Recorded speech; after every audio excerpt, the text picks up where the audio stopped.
আমি কোনো সময় বাস্তবে নদী দেখি না, এই ফার্স্ট টাইম দেখতেছি। অলওয়েজ বইয়ে পড়েছি, মুভিতে দেখেছি, কিন্তু বাস্তবে দেখা হয়নি। থ্যাংক ইউ সো মাচ, তুমি আমাকে নিয়ে দেখি। তুমি শার্ট খুঁজছো কেন? শুধু শার্ট না, প্যান্ট খুলতে হবে, জুতা খুলতে হবে, না নদী পার হবো কিভাবে? কি বলো, নদী পার হতে শার্ট প্যান্ট কেন খুলতে হবে?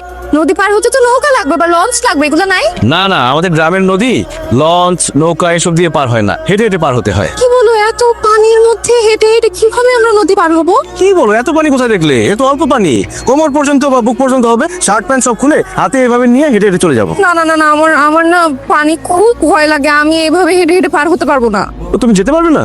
তাহলে কাজ করো, আমি চলে যাই, তুমি ওয়েট করো, বাবা মা আসলে তাদের সাথে হেঁটে হেঁটে এসো। না না না, আমি তোমার সাথেই কিন্তু আমার যে দামি ড্রেস জুয়েলারি সবকিছু তো পানিতে গেলে নষ্ট হয়ে যাবে। আবিলা, শ্বশুর বাড়ি মধুর হাড়ি, শ্বশুর বাড়িতে যেতে হলে একটু কষ্ট তো করতেই হবে। চলো চলো, তুমি সামনে থাকবে, আমি পেছনে থাকবো। তো আমি সামনে যাবো। আরে নদীতে যখন অনেক স্রোত আসবে তোমাকে তো ভাসিয়ে নিয়ে যাব, আমি যদি পেছনে থাকি তোমাকে ধরতে। তো আছে। চলো চলো সামনে। আল্লাহ, তুমি আমাকে বাঁচাও। আরে বাবা, তুমি কোথায় যাচ্ছ? মা, পানিতে নামতেছি। কি বলো তুমি? এই নদীর পানিতে নামতেছো কেন তুমি? কারণ হেঁটে হেঁটে নদী পার হতে হবে না, তাইলে তো ওপারে যেতে পারবো। তোমাকে কে বলছে নদী হেঁটে হেঁটে পার হতে হবে? রাশেদ বলছে। কিভাবে আপনারা হাসতেছেন কেন? বাবা, রাশেদ তোমার সাথে মজা করেছে।